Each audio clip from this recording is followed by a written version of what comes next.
As में ये decide करना कि मुझे नीट करना है, मुझे बायो पसंद है या मुझे डॉक्टर ही बनना है, मुझे इसी प्रोफेशन में जाना है। एक अर्ली स्टार्ट आपका 11th और 12th में लोड कम कर देगी। You have interest in medical और कर सकते हो 7 साल और पढ़ाई, और that will not be as easy, वो और मुश्किल होगी नीट से। नोट्स स्पेशली अपने बहुत अरेंज मैनर में बनाने चाहिए। मॉक टेस्ट बेसिकली आपको एक टाइम टू टाइम झटका देते हैं कि आप कहाँ स्टैंड करते हो।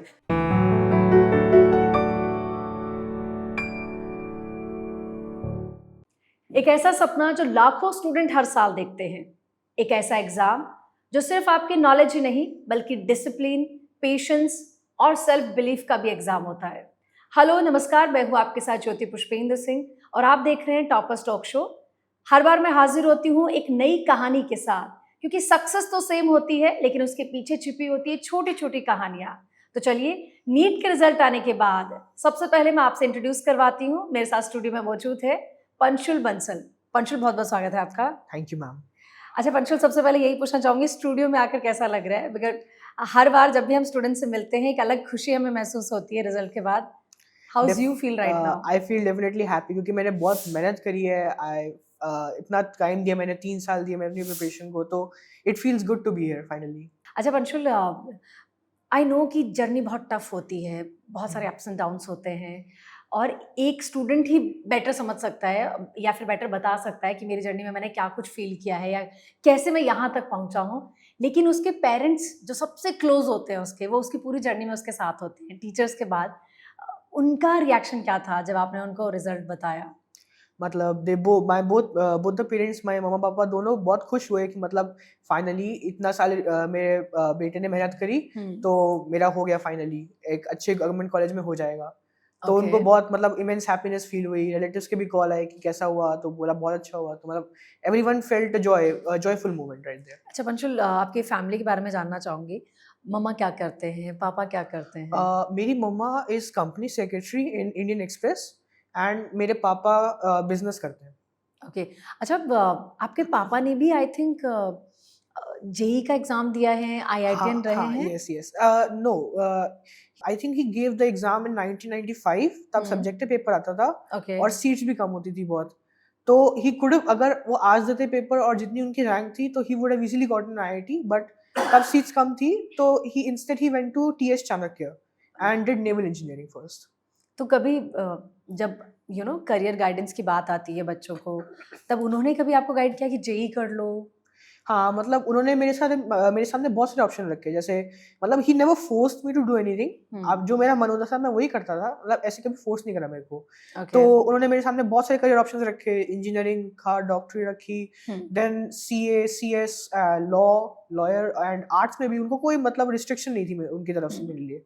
बट मेरा शुरू से इंटरेस्ट बायो में था, मतलब बचपन से ही कहा था कि मतलब बायो अच्छी लगती है, साइंसेस में जाने का मन था, तो आई चोज मेडिकल।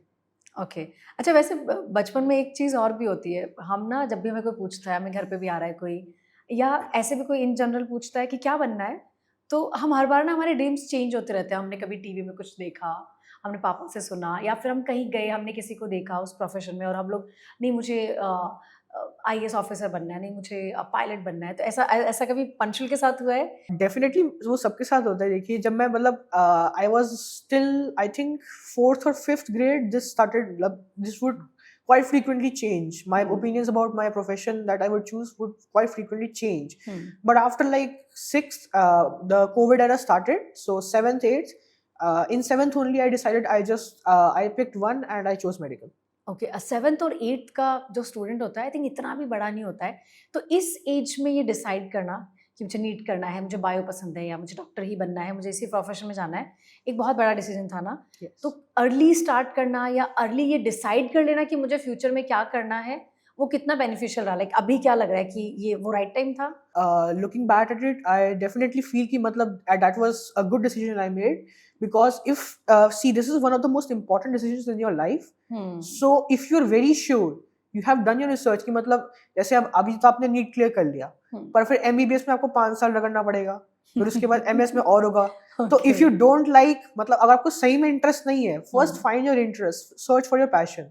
अगर आपको सही में लगता है कि you have interest in medical और कर सकते हो 7 साल और पढ़ाई, और that will not be as easy, वो और मुश्किल होगी नीट से। जितना आपने नीट में पढ़ा वो तो बेसिक, वो तो फर्स्ट ईयर में उससे ज़्यादा होगा।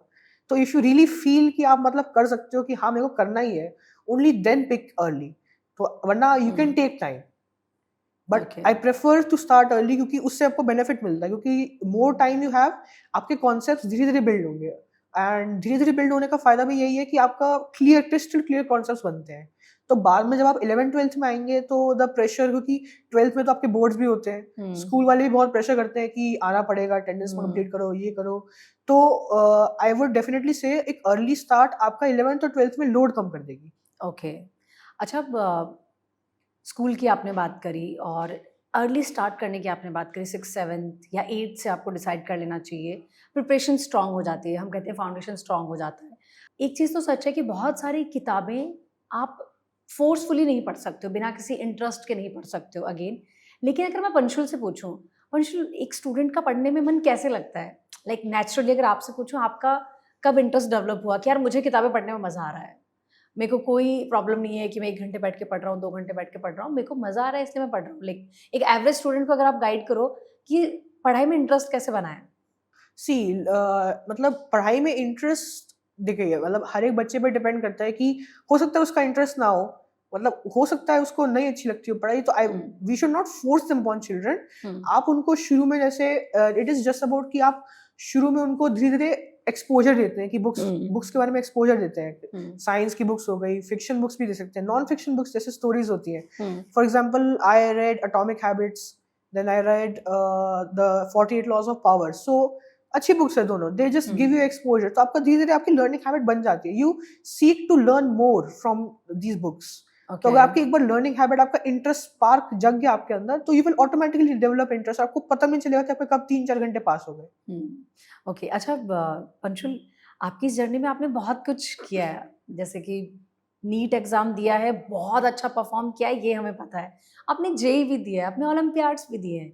तो जब इस जर्नी में आप इतना बिजी थे, अपने एम को लेकर, अपने गोल को लेकर इतना डेडिकेटेड थे, लेकिन लेकिन आपने बहुत सारी चीजें साथ में और क्यों करी? उससे क्या होता है? देखिए मैम, अगर आपको इंडिया में, आपको आगे फर्दर आपको इंडिया में परस्यू करना है, तो दीज एक्स्ट्रा करिकुलर एक्टिविटीज इतना ध्यान नहीं दिया जाता यहाँ पे, दो it is a good part, it you should have it in your resume, but इतना ध्यान नहीं दिया जाता यहाँ पे। मेन तो आपकी डिग्रीज और आपके जो आपने कॉलेज जहाँ से करा है उसको वैल्यू दी जाती है, but for someone who is aspiring to go outside, for example Europe, US, so they do not just look at your marks and आप कहाँ से आए हैं, they look at the whole package which they are getting. आपका extracurricular activities कैसी हैं, for example if you want to do MBBS from outside और MS from outside, तो वो आपको पूरा देखेंगे कि आपने क्या क्या करा, आपने एक्स्ट्रा करिकुलर एक्टिविटीज करी, आपका रेज्यूमे स्ट्रांग है कि नहीं। तो रेज्यूमे में सिर्फ एक पार्ट नंबर और कॉलेज कहाँ से करें वो नहीं होता, एक्स्ट्रा करिकुलर एक्टिविटीज, जैसे मैंने पियानो करा था, I did RSL grade 4 rock school and Trinity grade 2, so that is just a part of my resume। और मैं स्पोर्ट्स भी बहुत खेलता था, आई प्लेड बैडमिंटन, बास्केटबॉल, पापा ने मेरे को बेसिकली सारे स्पोर्ट्स खिलवा ही दिए थे शुरू में, सारा एक्सपोजर दिया था पूरा। ओके। अच्छा, ये चीज़ तो आपने सच कही। आई थिंक तभी हम देखते हैं कि जितने भी स्टूडेंट्स बाहर के कॉलेज के लिए प्रिपरेशन कर रहे होते हैं, उनके पास बहुत सारे डॉक्यूमेंट्स होते हैं, मैंने ये भी किया है, मैंने वो भी किया है, जैसे आपने बताया। अच्छा, ओलंपियाड्स का आपका एक्सपीरियंस कैसे रहा? किस तरह का एक्सपोजर मिलता है जब आप कैंप तक भी जाते हो? वो एक्सपीरियंस कैसे काम करता है? आई थिंक सीनियर से भी मिलने का मौका मिलता है उस टाइम पे, वो कैसा एक्सपीरियंस रहा? तो बेसिकली मैंने 5th से NSOs और IMOs देने शुरू कर दिए थे, जो SOF कंडक्ट करवाता है। फिर मैंने 12th में आके आई गेव NSCC, तो आई वाज मेरिटोरियस एंड मेरा राउंड क्लियर हो गया था। तो मतलब बेसिकली आपका मेन रीजन आपका राउंड क्लियरिंग नहीं होना चाहिए, मतलब आपका मेन रीजन तो है कि you can just get an idea of where you stand in the nation. आपने ये बात कही तो मुझे टैलेंट टेक्स एग्जाम की याद आ गई। आपने टैलेंट टेक्स भी दिया, राइट? कौन सी क्लास में दिया था? 10th में दिया था। आप उसी के थ्रू एलन से जुड़े थे? यस। कैसा एक्सपीरियंस टैलेंट टेक्स का था? जैसे 5th से स्टार्ट हो जाता है और 10th तक होता है, और वो भी सेम आपको ये बताता है कि आप नेशनल लेवल पे कहाँ स्टैंड करते हो। तो पहली बार उस एग्जाम के बारे में पता कहाँ से चला और आपने क्या सोच के दिया था? लाइक तब ये था कि मुझे एलन से जुड़ना है इसलिए एग्जाम दिया था, या क्योंकि आप ऑलरेडी इतने ओलंपियाड्स दे रहे हो, आप ऑलरेडी इतने अच्छे एग्जाम्स दे रहे हो इसलिए दिया था? तो बेसिकली मैम दोनों ही रीजंस थे, क्योंकि because I was looking for a good institution जो मेरे को मतलब हेल्प करे मेरी 2 years जर्नी अहेड में। And I saw it as another opportunity कि फाइनली मैं जाने से अपनी जो मेन जर्नी 11th-12th की है उसको शुरू करने से पहले आई जस्ट फाइंड आउट कि मैं कहाँ स्टैंड करता हूँ। दोनों रीजंस थे मेरे। पंचुल, टैलेंट एक्स के बाद जब एलन के साथ जुड़े तो वो एक्सपीरियंस कैसा था? जो बाहर से सुना था, देखा था एलन के बारे में, किस तरह का इंस्टीट्यूट है, फैकल्टीज ऐसे हैं, क्लासरूम में पीयर ग्रुप इस तरह का मिलता है, वो जब आप आए जेन्युइनली वो रिव्यू अगर आप मुझे दो, वो एक्सपीरियंस अगर आप मुझे बताओ वो कैसा था? डेफिनेटली मतलब जो मेरे को बताया गया था, जो मैंने सुना था, बिल्कुल वैसा ही था। मतलब Okay. जो पीयर ग्रुप था मेरा स्पेशली, इट वाज मतलब बहुत कॉम्पिटिटिवनेस थी। And peer group is a very important part of your journey, क्योंकि आपके जो कैरेक्टरिस्टिक्स डेवलप होते हैं, they are influenced by the people that surround you. तो इफ यू आर एक कॉम्पिटिटिव एनवायरनमेंट में, तो आपका भी मतलब आपको मोटिवेशन मिलता है, उन्हीं से मोटिवेशन मिलता है कि भाई ये तो इतना कर रहा है, ये इतना कर रहा है, अब Okay, मैं तो क्यों मैं भी नहीं कर कर सकता, लूंगा। मैं क्यों नहीं कर सकता। Yes. क्या कभी कंपटीशन डराता भी है? सी मतलब अभी तो ये, हाँ मतलब definitely this scares some people कि मतलब इतना कंपटीशन है, 22 लाख बच्चे हर साल नीट देते हैं, हर साल नीट तो दे रहे हैं। यस। बट दैट इज, आप उसको ऐसे समझिए कि जैसे मेरे यहाँ पे भी हम ऐसे मतलब एग्रेसिव कंपटीशन कभी नहीं होता था कि मतलब बहुत हेल्दी चिढ़ाने का कंपटीशन है। कंपटीशन कभी ऐसा नहीं होता था। इट वाज फ्रेंडली कंपटीशन, कभी इसके ज्यादा आ गए, कभी उसके ज्यादा आ गए, तो हम आपस में डिस्कस करते थे कि अपनी गलतियां कैसे सुधारें, तो that just improves Okay. Everyone. क्या ऐसे मस्ती में एक दूसरे को कंपटीशन दिया है, लेकिन इस बार मैं अच्छा परफॉर्म करूंगा, देखना इस बार मेरे हाँ, हाईएस्ट मार्क्स लाइक आएंगे, मेरा दोस्त ऐसा? था एलन में, कुशाग्र, तो हम उसके साथ रेस करते थे फॉर, हमें क्लास में क्वेश्चन मिलते थे या फिर कोई डीपीपी या फिर शीट मिलती थी, specially in physics and chemistry, who will solve it first. Okay. Classroom में कैसा माहौल होता है? जैसे अब आपने बता दिया कि अच्छा कंपटीशन मिलता है, सब अच्छे पढ़ने वाले स्टूडेंट है, सब ब्रिलियंट है अपने अपनी जगह पे। ऐसे में क्या बहुत सीरियसनेस होती है जब फैकल्टी आ रहे होते हैं, जब पढ़ा रहे होते हैं?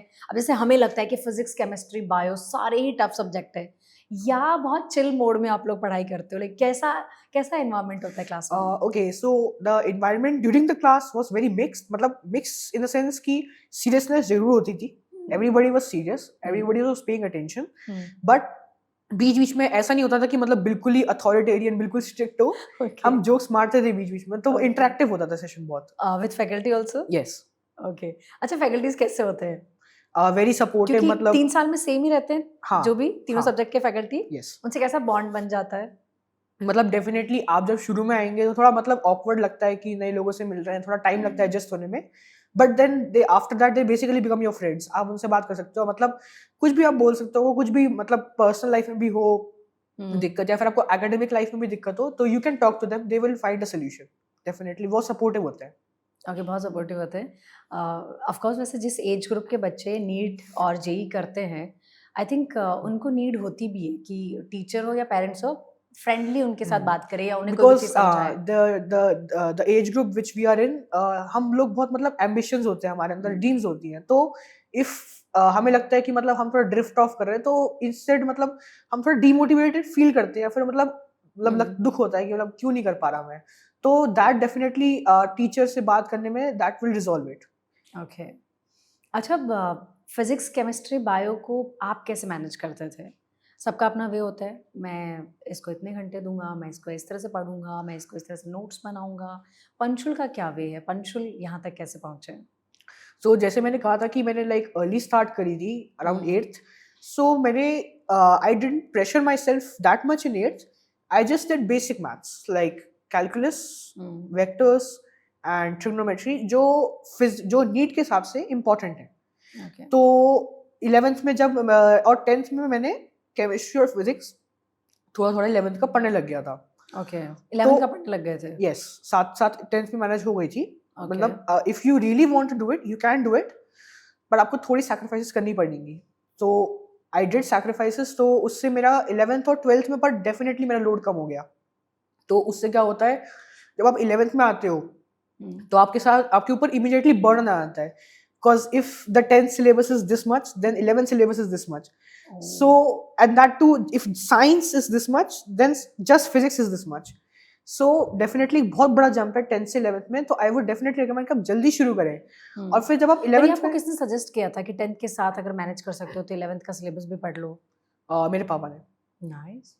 तो उन्होंने बेसिकली ये भी कहा तो फिर जब मैं 11th में आया तो मेरे को फिजिक्स और केमिस्ट्री दोनों करी थी मैंने, तो उतना मेरे को एफर्ट नहीं करना पड़ता था कि मतलब मेरी रिवीजन ही होती रहती थी बेसिकली। ओके। तो रिवीजन में तो मैक्सिमम अगर आप एक मान लीजिए आप फिजिक्स कर रहे हैं, आप एक चैप्टर मैक्सिमम 20-25 मिनट्स में आप पूरा रिवाइज कर सकते हैं, क्योंकि उसके अंदर मेन सबके पॉइंट्स होते हैं, फॉर्मूलाज होते हैं, पर थ्योरेटिकल पॉइंट्स कम होते हैं जो आपको याद करने होते हैं, वो बहुत कम होते हैं फिजिक्स में। तो आपको 20 से 25 मिनट में रिवीजन हो जाता है। फिर बाकी you can do 1 hour of question practice, question practice is very important. फिर like let's just take physical chemistry, that is basically like physics, उसमें फॉर्मूलाज होते हैं, there is not much to remember, तो उसकी भी रिवीजन आप 15-20 minutes में कर सकते हैं। श्योर अगर आप इनऑर्गेनिक और ऑर्गेनिक बाद में कर रहे हैं तो उसके लिए आप लंबा टाइम ले सकते हैं, अप टू 35-40 मिनट्स पूरा चैप्टर रिवाइज करने के लिए। But I would definitely recommend कि आप बाकी सबके क्वेश्चन करें। ओके। अच्छा, मोस्टली जैसे हर कोई स्टूडेंट कहता है कि बायो में बहुत याद करना पड़ता है और ज़रूरी नहीं है कि सबको एक ही बार पढ़ के याद हो जाए। तो कोई ट्रिक है ऐसी जो आपने की हो अपनी जर्नी में और बाकी स्टूडेंट को हेल्प कर जाए? किसी भी, I can guarantee you this much कि आपको 1 या 2 बार करने से you definitely will remember. Personally मैंने एनसीईआरटी पूरे 2 साल में एटलीस्ट 14-15 टाइम्स करी थी। 14-15 टाइम्स पूरी करी है प्लस एनसीईआरटी? नोट्स, या एंड नोट्स आल्सो। रिवीजन चाहे कोई भी टेस्ट हो तो मैं हल्का सा रिवीजन करके ही जाता था हमेशा एनसीईआरटी का। ओके, तो ऐसा बिल्कुल भी नहीं है कि आप 1 या 2 बार, 3 बार भी पढ़ो तो भी याद हो जाएगा, बट डेफिनेटली आपको क्या करना है, अब you do not just passively read. आप मान लीजिए आप एनसीईआरटी में एक पैराग्राफ है, तो आप उस पैराग्राफ को पढ़ें और फिर आप एक एग्जामिनर के पॉइंट ऑफ व्यू से सोचें कि एग्जामिनर अगर ये पैराग्राफ देखता तो वो इस पैराग्राफ से कौन कौन से क्वेश्चन बना सकता था, असर्शन, रीजन, या फिर कोई इन्फॉर्मेशन है वो क्वेश्चन बना सकता है।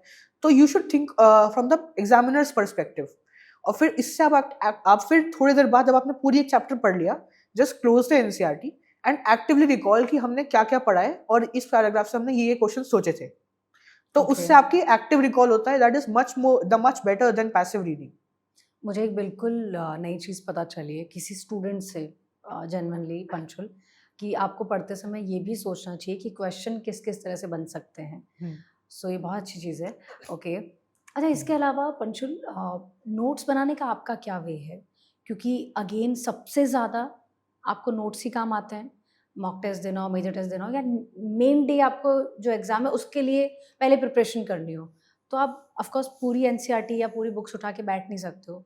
तो नोट्स कैसे बनाने चाहिए? पहले आपको पता होना चाहिए कि कुछ स्टूडेंट होते हैं ना, बहुत ये रफ काम ही कर रहे हैं, यहाँ भी लिख लिया, वहाँ भी लिख लिया, या बहुत अरेंज वे में बनाना चाहिए? आई वुड डेफिनेटली रिकमेंड कि आपको नोट्स स्पेशली अपने बहुत अरेंज मैनर्ड वे में बनाने चाहिए। मैंने क्या करता था कि शुरू में जो हम पहले टॉपिक पढ़ते थे क्लास में, तो जब चैप्टर खत्म हो जाता था तो I would just leave 2 pages. Okay. तो उन 2 पेजेस में मैं एनसीईआरटी जब मैं पढ़ता था, पहले आप नोट्स पढ़ें, क्योंकि नोट्स से आपके कॉन्सेप्ट्स क्लियर होते हैं। और एनसीईआरटी से आपको एडिशनल इन्फॉर्मेशन मिल सकती है जो आप वो पूछ सकते हैं नीट में। तो मैं क्या करता था, 2 पेज छोड़ देता था and I would read NCERT. अब मेरे को कोई ऐसा अजीब पॉइंट मिलता था जो क्लास में नहीं डिस्कस हुआ हो, या फिर मतलब इन्फॉर्मेशन है रैंडम, तो मैं उसको लास्ट पेज 2 पेजेस में लिख देता था पॉइंट वाइज। ओके। तो जब, और स्पेशली मिस्टेक कॉपीज गोल्डन, मतलब आपको डेफिनेटली मिस्टेक कॉपी बनानी है हर एक सब्जेक्ट की अलग। तो हर बार जब आप पेपर दे के आएंगे, अपने गलतियां देखिए, क्यों गलती हुई, कैसे हुई, और इससे हमें कोई लर्निंग मिलती है कि नहीं। मान लीजिए आपकी लर्निंग नहीं भी है, मतलब सिली मिस्टेक हो गई या फिर कुछ और हो गया, तो जस्ट आप अपना एक ट्रैक रिकॉर्ड रखिए कि मेरी सिली मिस्टेक्स होती हैं, या मैं भूलता हूँ, या मैं गलत पढ़ लिया, जैसे वो सिली में ही आता है, तो you will definitely keep track of that. और मान लीजिए आपको कोई नई लर्निंग मिलती है, क्योंकि क्वेश्चंस बहुत सारे हम करते हैं, तो कभी कभी क्वेश्चन से एक नई लर्निंग मिल जाती है, तो you should definitely right that in the copy separately. Okay. तो मतलब मुझे ऐसा लगता है कि फिलहाल आपके पास बहुत सारे अरेंज वे में बनाए हुए नोट्स होंगे। ओके। अच्छा, मॉक टेस्ट का कैसा एक्सपीरियंस है, और मॉक टेस्ट किसी भी स्टूडेंट को क्या कभी मिस नहीं करने चाहिए अपनी नीट की जर्नी में? आई वुड डेफिनेटली रिकमेंड कि मॉक टेस्ट बेसिकली आपको एक टाइम टू टाइम झटका देते हैं कि आप कहाँ स्टैंड करते हो। मतलब आपको पता है कि आपकी प्रिपरेशन का लेवल बताते हैं वो आपको कि आप ठीक जा रहे हैं या आपका थोड़ा और इम्प्रूवमेंट का स्कोप है। तो आई वुड डेफिनेटली रिकमेंड कि आप सारे जितने पॉसिबल हो सके मॉक टेस्ट दीजिए। अगर आपको ऐसा बीमार है या फिर कुछ और है, मतलब कोई इमरजेंसी हो, तभी आप मिस करें, क्योंकि mock test are very important. Okay, अच्छा मॉक टेस्ट में क्या एक बेहतर आइडिया लग जाता है कि मैं जेन्युइनली पूरी कंट्री में यहाँ स्टैंड कर रहा हूँ और ये स्कोर मेरा डेफिनेटली आ जाएगा? मैंने जितना मतलब मैंने अपने दोस्तों से भी देखा तो जितना उनका एलन में एवरेज स्कोर आता था और ओवर द 2 years उससे डेफिनेटली मतलब +10-15 ही आया एक्चुअल नीट में। एक्चुअल तो नीट में? The Allen papers definitely give you a good idea कि आप कितना स्कोर कर पा रहे हैं और कितना स्कोर करेंगे। ओके, अच्छा नीट से पहले नीट का क्या एक्सपीरियंस होता है? वो किस तरह का एग्ज़ाम होता है? वो क्या तो लेवल देता है? दे डेफिनेटली गिव नीट से तो बहुत ऊपर होता है लेवल उसका मतलब हुँ। They prepare you for the worst situation. मान लीजिए एनटीए इस बार उन्होंने मुश्किल पेपर डाला, थोड़ा मुश्किल डाला पेपर, हुँ। तो Allen is basically preparing you for the worst situation possible. बहुत ही मुश्किल पेपर आ जाते हैं तो दे जस्ट टीच यू कि घबराना नहीं है, हुँ। आपको पूरा पेपर स्कैन करना है and just find the questions which you can do and you definitely लो कि ये सही होगा मेरा, ओके। उनको पहले करना है। फिर सेकंड राउंड में जिनमें डाउट होता है, जैसे कभी-कभी बच्चे भूल जाते हैं कि उनको दिमाग में डाउट आता है कि यार एनसीईआरटी में नॉट कुडन्ट लिखा था या कुड लिखा था या फिर नॉट था या फिर एक्चुअल मतलब इन दोनों में कभी-कभी कंफ्यूजन आता है या क्योंकि हमारा माइंड कभी-कभी एक्स्ट्रा वर्ड्स डाल देता है जो एक्चुअली नहीं होते। ओके। तो उनको सेकंड राउंड में करना चाहिए। फिर थर्ड राउंड में मैक्सिमम हमें वो क्वेश्चन करने चाहिए जो मतलब बिल्कुल आइडिया नहीं, कभी ना देखे हो, बिल्कुल फ्रेश क्वेश्चन हो, बिल्कुल शुरू से सोचना हो जिसमें। वो एंड में देखने चाहिए। यस। उससे क्या होता है? क्योंकि मैम जब पहले तक हम पैनिक नहीं एंड जाते करोगे? हैं तो हमारा मतलब हमारा माइंड थोड़ा वार्म अप हो जाता है शुरू में। अगर हम शुरू में ईज़ी क्वेश्चन करेंगे और हमारा कॉन्फिडेंस भी बिल्ड होता है फिर पेपर में। तो दैट वे मतलब आप घबराएँगे नहीं पेपर में और आपका इफ यू स्ट्रेस आउट और आपके ऊपर प्रेशर आ जाता है टाइम प्रेशर, तो आपका पेपर खराब जाएगा। ओके। अच्छा पंचुल, किसी भी स्टूडेंट के लिए अपने एक एग्ज़ाम वो मेन डे उसकी प्रिपरेशन करना 2 साल, 3 साल, 4 साल जैसे आपने कहा मैंने तो अर्ली स्टार्ट कर दिया था। 10th बोर्ड के साथ आपने 11th का सिलेबस पढ़ना शुरू किया और वो एग्ज़ाम जब मई में हो गया और उसके बाद जब पता चल रहा है कि नीट का एग्ज़ाम कैंसल हो गया है, वो कितना बड़ा झटका था आपके लिए?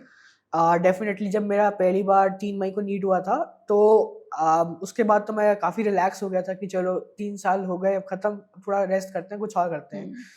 तो जब 12 आई थिंक 12th को न्यूज़ आई थी मई को, तो मेरे को डेफ़िनेटली शुरू में तो बुरा लगा कि क्यों करा यार? क्यों कैंसल होना था कि मतलब मतलब मेरा एकदम अच्छा स्कोर आ अनएक्सपेक्टेड था ही रहा वो। था कि हुँ। हो जाता मेरा जीएमसी में, तो क्यों कैंसल हुआ?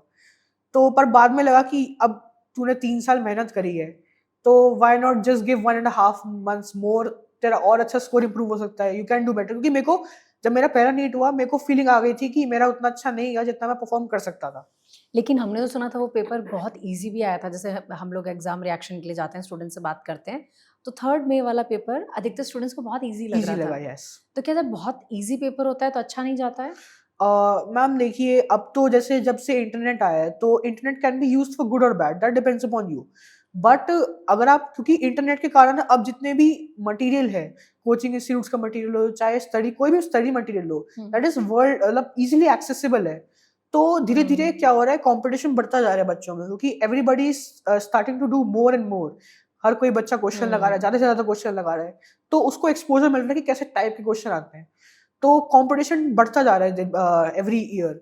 तो आई थिंक मतलब एनटी अगर इजी पेपर बनाता है, तो जैसे 24 में हुआ था, हो सकता है बिना लीक हुए भी 24 वाला हाल हो जाए कि कि एक ही 70 लोगों रैंक के पे 720 आ रहे हैं। हुँ। अब आप वो खुद सोचिए कि वो 55 या 60 रैंक वाले बच्चा सोचेगा कि मेरे 720 आए, 50 सीटें एम्स दिल्ली में, हुँ। तो उसको एम्स दिल्ली क्यों नहीं मिला? उसकी क्या गलती है? उसने तो 720 लाए, उससे ऊपर वो ला नहीं सकता। हुँ।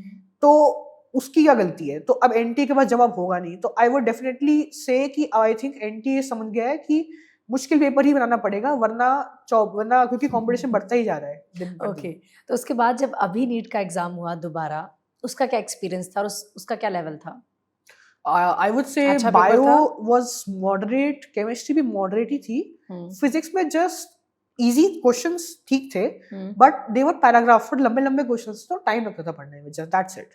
ओके, तो मेन डे वाला एक्सपीरियंस कैसा था एग्ज़ाम का? लाइक अच्छा गया आपका और अच्छा गया। कॉन्फिडेंट थे? I finished 15 minutes early, so I think इस बार एक्स्ट्रा कुछ टाइम भी मिला था? हाँ, 15 15 मिनट्स मिनट्स। एक्स्ट्रा दिए थे। हुँ, हुँ।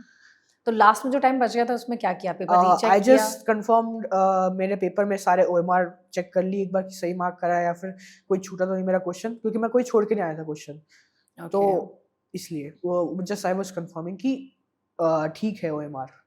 ओके अच्छा पंचुल पहले एक टाइम होता था जब हम न्यूज़पेपर में स्पेशली जब इंटरव्यूज आते थे स्टूडेंट्स के, तो हम देखते थे कि लोग बता रहे हैं कि मैं 17 आवर्स कंटिन्यू पढ़ा हूँ, मैं 16 आवर्स पढ़ा हूँ।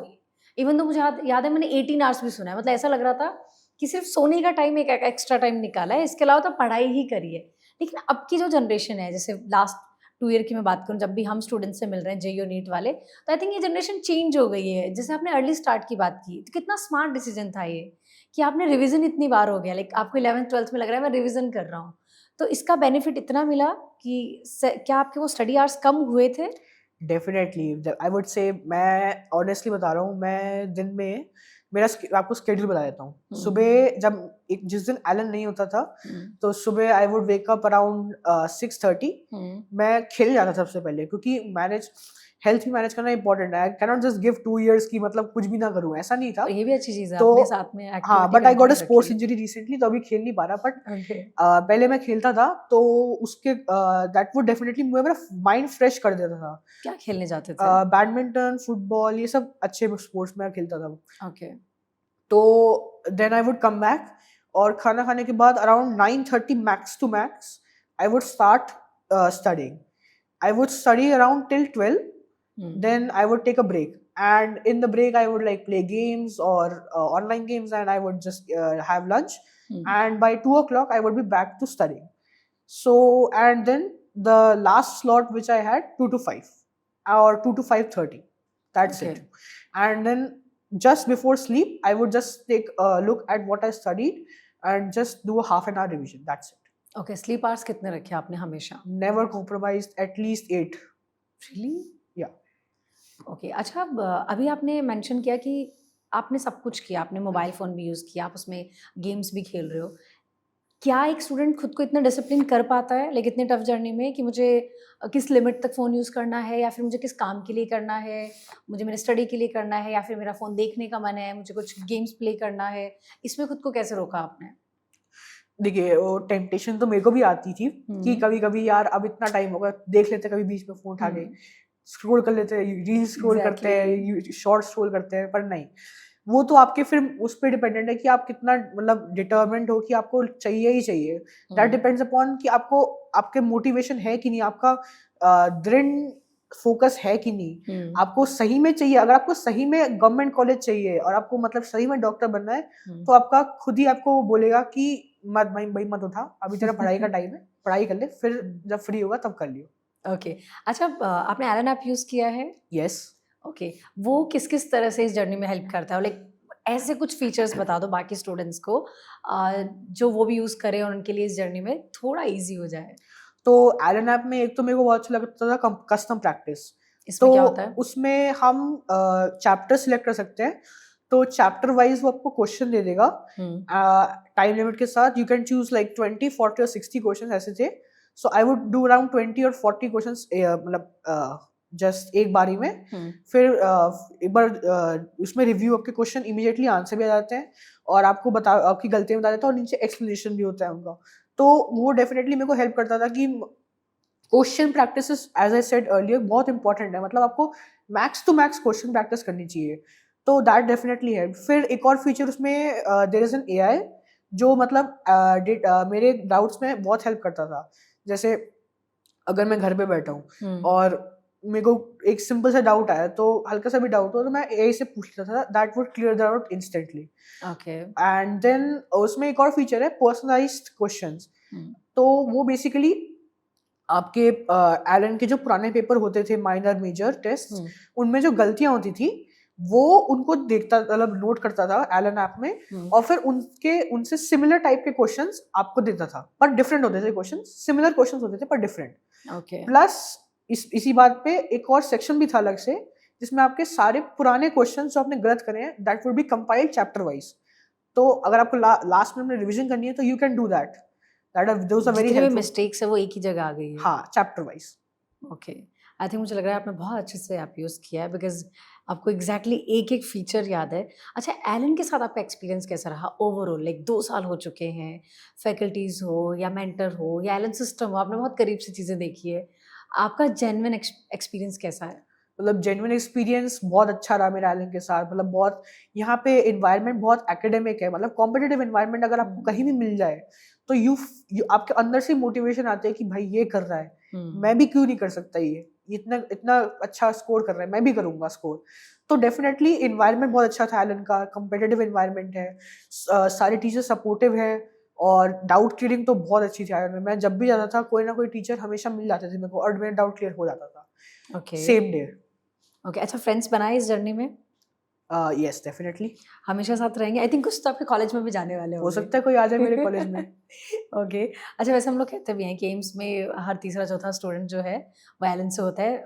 आपको सीनियर्स भी बहुत सारे मिल सकते हैं। हाँ। अच्छा, सीनियर्स किस तरह से हेल्प करते हैं जर्नी में? क्या कभी किसी सीनियर से आपका मिलना हुआ जिससे आप स्टिल कनेक्टेड हो, जिससे आप कुछ कुछ पूछते रहते हो? यस मेरे एक सीनियर थे, तो बेसिकली सीनियर से तो आपको ये हेल्प मिलती है कि आप उनसे ये पूछ सकते हैं कि उन्होंने अपनी जर्नी में क्या गलतियां करी। तो बेसिकली Okay. वो भी एक मिस्टेक बुक आपको प्रोवाइड करते हैं कि आप उन्होंने अपने प्रिपरेशन में क्या गलतियां करी और वो क्या ज्यादा अच्छा कर सकते थे। तो आप उनसे वो पूछ सकते हैं और वो आपको बतावे, और वो आपको उससे हेल्प होगी कि आप वो गलतियां ना करें अपने जर्नी में। ओके, तो किसी ने आपको कोई ऐसी चीज़ बताई थी जो आपको स्टिल याद है और आपने ख्याल रखा? मतलब हाँ, एक थे, उन्होंने बताया था कि मतलब उन्होंने वो पैसिव रीडिंग ज़्यादा करते थे एज़ आई सेड, मतलब वो थ्योरी ज़्यादा पढ़ते थे, they did less of questions. तो उनको बाद में थोड़ा रिग्रेट हो कि यार क्वेश्चन थोड़ा और करता, थोड़ा और प्रैक्टिस हो जाती तो I would have been better off. तो मेरे को एक्सपो ज़्यादा मिलता, मेरे को कॉन्फिडेंस बिल्ड होता ज़्यादा। तो उनको थोड़ा-सा रिग्रेट लगा कि वो उन्होंने थोड़ी कम क्वेश्चन प्रैक्टिस करी। ऐसा नहीं उन्होंने क्वेश्चन प्रैक्टिस नहीं करी, बट थोड़ा कम करा उन्होंने। तो उनको थोड़ा थ्योरी बाद को में ज़्यादा थोड़ा वेटेज थ्योरी को दिया ज़्यादा उन्होंने। वेटेज दिया उन्होंने। ओके। अच्छा, कभी आपको पंक्चुअल, वैसे तो मुझे आपकी बातों से एक चीज़ समझ आई, बहुत पॉजिटिव, बहुत चीयरफुल हो, लेकिन फिर भी क्या कभी एग्ज़ाम का स्ट्रेस लिया आपने? When I first came to island, जब मेरा पहला माइनर हुआ था, पहले अराउंड 1 माइनर 1 से लेके 4 तक थोड़ा स्ट्रेस होता था कि पेपर देने जा रहा हूँ, नहीं आया नंबर तो क्या। और ये तो एग्जाम डे में भी होता है, पर धीरे-धीरे जब आप बहुत सारे पेपर देने लग जाएँगे तो आपको आदत हो जाती है कि पेपर ही तो है, क्या हो जाएगा? पेपर ही तो है, पेपर ही तो दे के आना है। मेन डे भी ऐसा ही फील हो रहा था? हाँ, मतलब एक जस्ट अ पेपर। तो इसी माइंडसेट के साथ जाएँगे, स्ट्रेस नहीं लेंगे तो it definitely improves your score. Stress लेने का कोई फ़ायदा ही नहीं है। ओके। अच्छा, कभी डिमोटिवेशन हुआ तो क्या किया? तो जैसे बाकियों को एक अगर आप बार मेरा बताओगे तो काइंड हेल्प ऑफ लो होगी। स्कोर आया था हुँ। मेजर टेस्ट था का। हुँ। तो मेरे को लगा यार ये क्या हो गया? इतना कम स्कोर क्यों आया?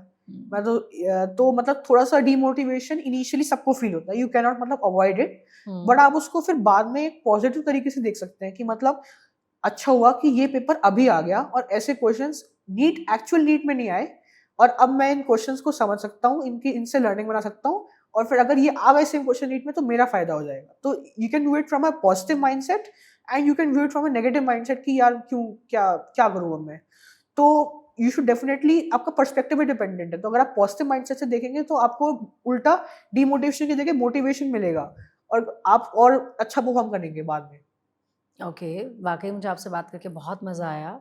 इवन दो इतनी सारी चीज़ें आपने डिटेल में बताई है ना, जेन्युइनली बता रही हूँ, बहुत सारे नीट एस्पिरेंट्स को जो शायद नीट 2027 को टारगेट करें, उनके लिए हेल्प हो जाएगी।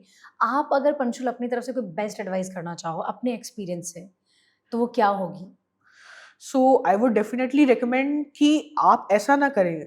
कुछ बच्चे होते हैं कि आज वो घंटे देखते हैं, they see how many hours I have studied, और बोलते हैं कि यार कल 10 घंटे पढ़ लिया था, 12 घंटे पढ़ लिया था, और आज मन नहीं है पढ़ने का तो आज छुट्टी मार लेते हैं। ये this is wrong.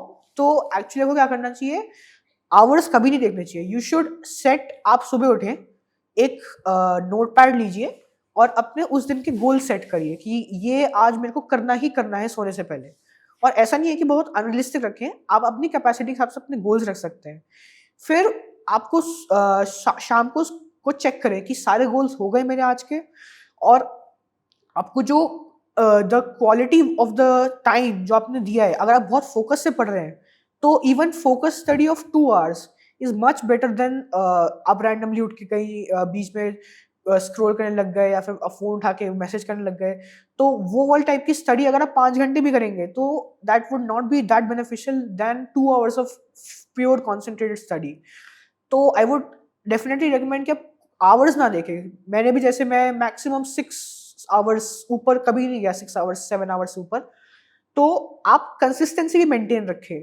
Motivation is only temporary, consistency is the only की टू सस्टेनेबल सक्सेस। और आपको मतलब कंसिस्टेंसी रखनी चाहिए। 5-6 घंटे में हर रोज पढ़ूंगा चाहे कुछ भी हो जाए, नॉट कि 10 घंटे फिर छुट्टी, फिर 11 आवर्स फिर छुट्टी, ऐसे नहीं। जो भी करना है लगातार करना है, कंसिस्टेंसी मेंटेन करनी है। Yes. एक दिन ही सब कुछ नहीं पढ़ना है। हाँ यही ना? हाँ। ओके, चलिए एक रैपिड फायर खेलते हैं। वाकई मुझे बात करके बहुत मजा आया। क्विक आंसर देना, ओके? अर्ली बर्ड या night all? Early bird. Okay, books या मोबाइल? बुक्स। ओके, कॉफी या चाय? कॉफी। बायोलॉजी या फिजिक्स? Physics actually. रियली? मुझे लगा बायो पसंद है। I really like all the subjects in science and I treat them equally basically. Okay, hostel life या home comfort?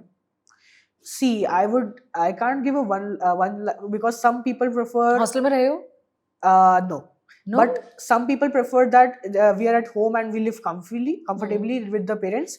But hostel life definitely teaches you to how to be independent and how to do your own work. So I would definitely say I would choose hostel life. Okay, mountains या beaches?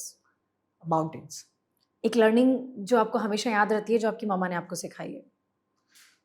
मतलब एक learning जो मम्मा ने सिखाई हो, definitely मतलब उन्होंने शुरू में बता दिया था कि नेवर मतलब किसी के मतलब पीछे नहीं पड़ना है। मतलब ऐसे मतलब जैसे इफ यू डोंट आपको कोई रिस्पेक्ट से नहीं कर रहा ट्रीट आपको, या फिर आपको आप उनसे रिस्पेक्टफुली बात कर रहे हैं और वो आपको नहीं, आपको बहुत मतलब एटीट्यूड है उनका, तो डोंट बॉदर विद देम। मतलब आपको अपना यू शुड बी मोर, आपके मतलब ज्यादा अकल होनी चाहिए कि दूसरे से, कि अगर वो दूसरा गलत कर रहा है तो you just turn away from the conversation. ठीक है भाई, आप सही हो, मैं जा रहा हूं। मतलब कभी बैट मतलब ऐसा नहीं है कि लड़ाई झगड़ा करने सिखाया हो, just walk away from the conversation. Okay, ज्यादा डांट किससे खाई, अपने मम्मा या पापा? एक्चुअली बहुत कम ही खाई है, बट आई वुड से पापा। ओके, अगर डॉक्टर नहीं होते तो पंचुल आज क्या होते? अगर ये दरवाजा नहीं खुलता तो I would definitely pick business. Business? Okay, एक वर्ड में अपनी एलन जर्नी को डिस्क्राइब करो। एक्सीलेंट। ओके, अपनी सक्सेस को कैसे सेलिब्रेट करोगे? डेफिनेटली मैं एक पार्टी तो दूंगा अपने फैमिली और फ्रेंड्स को, तो that is one way. And then हम कहीं ट्रिप पे जा सकते हैं, फॉर फैमिली ट्रिप पे जा सकते हैं। ओके, ड्रीम ट्रैवल डेस्टिनेशन क्या है, फिर ये भी बता दो। Switzerland. Switzerland? Yeah. Okay, thank you so much Panchul, बहुत मजा आया मुझे आपसे बात करके। जेन्युइनली आपका कम्युनिकेशन स्किल्स बहुत अच्छा है। Thank you. रियली मिलते हैं कभी फ्यूचर में, जब भी कोई आइलैंड में कोई इवेंट होगा तब आप आने वाले हैं, उम्मीद कर रही हूँ मैं। Yes yes. ओके, यहाँ से बहुत सारी मेमोरीज लेके जाओ, और जैसे अभी टीचर्स का और पेरेंट्स का नाम रोशन कर रहे हो, फ्यूचर में भी ऐसे करते रहो। Thank you so much. Thank you ma'am. और वाकई बहुत मजा आया मुझे पंचुल से बात करके। अगर आप नीट एस्पिरेंट है तो बहुत कुछ सीख सकते हैं, बहुत कुछ समझ सकते हैं। जो पंचुल ने अपनी जर्नी में किया वो भी आप कर सकते हैं, और आप भी, जैसे उन्होंने कहा कि मैंने एक बहुत बड़ा अपने सपनों का दरवाज़ा खोल लिया है नीट के लिए, तो वो नीट क्रैक करने के बाद आप भी कर सकते हैं। Thank you so much. इसी तरह से आप हमारे इंटरव्यूज़ देखते रहिए, और अगर आप भी एलन आना चाहते हैं, एलन के साथ जुड़ना चाहते हैं, तो ज़रूर आइए और अपना सपना पूरा कीजिए।